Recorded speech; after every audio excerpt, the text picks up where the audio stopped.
আসসালামু আলাইকুম দর্শক, আশা করি সবাই আল্লাহর রহমতে ভালোই আছেন।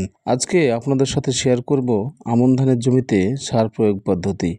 তার আগে যে বন্ধুগণ কৃষকের লাইফস্টাইল চ্যানেলটি সাবস্ক্রাইব করেননি তাদের জোর অনুরোধ জানাচ্ছি চ্যানেলটি সাবস্ক্রাইব করার জন্য। এখন চলে যাব মূল আলোচনায়। 33% ধানের জমি বা 1 বিঘা ধানের জমিতে কখন কী সার কী পরিমাণে দিতে হবে এবং আমন ধানের ভালো ফলন পেতে কী করণীয়, তাই আজকের মূল আলোচনা। আমন ধানে ভালো ফলন পেতে হলে সঠিক সময়ে সঠিক সার প্রয়োগ করতে হবে। জমিতে চাষ করার আগে গোবর বা জৈব সার পর্যাপ্ত পরিমাণে দিতে হবে এবং ধান রোপণের আগে সেচ চাষে DAP 20 KG, potash 10 KG, gypsum 10 KG, zinc 1 KG. অনেক এলাকায় আবার সেচ চাষে বা ধান রোপণের আগে সার দিয়ে থাকে। আবার অনেকেই ধান রোপণের 8 থেকে 10 দিন বা অনেকেই 20 দিনের মধ্যে ধান লাগানোর সময় যে ডিএপি বা পটাশ দিত সেগুলো সব সহ একসাথে দিয়ে থাকে। আগাছানাশক প্রয়োগ। চারা রোপণের 7 থেকে 10 দিনের মধ্যে আগাছানাশক ব্যবহার করতে হয়। ধান রোপণের সময় অনেকেই স্প্রে করে, আবার অনেকেই 5 থেকে 10 দিনের মধ্যে ইউরিয়া সারের সাথে জমিতে ছিটিয়ে দেন।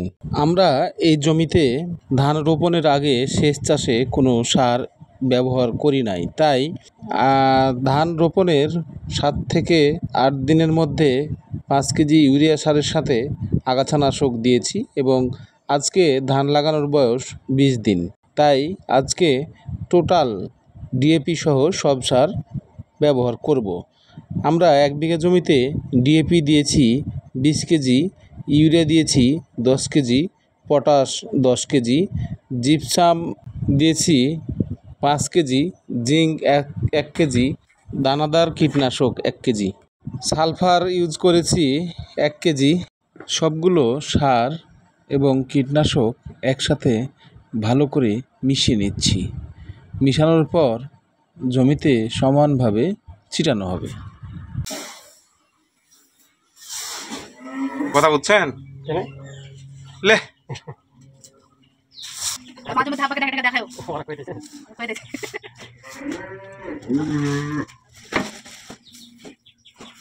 আবার খুব ভিডিও আছে যে ধান সিদ্ধ করা থেকে শুরু করে গরু টরু সবই আব্বা আছে।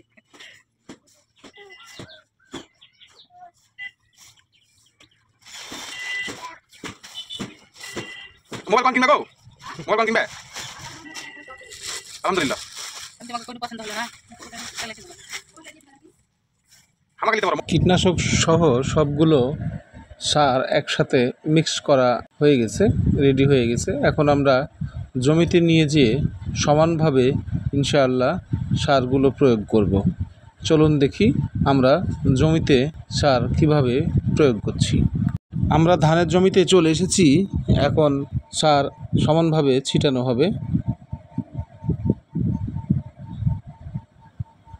অলরেডি ছিটানোর কাজ শুরু হয়ে গেল। আমার এই ধানের জমির পাশে ঘাসের জমি, ঘাসটা ভালো হয়েছে আলহামদুলিল্লাহ, খুব সুন্দর। ছিটানো শুরু হয়েছে, এখন আমরা একটু দেখি ছিটানোটা।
দ্বিতীয় কিস্তিতে সার প্রয়োগ। 30 থেকে 35 দিনের মধ্যে প্রতি বিঘাতে 10 কেজি ইউরিয়া সার দিতে হবে।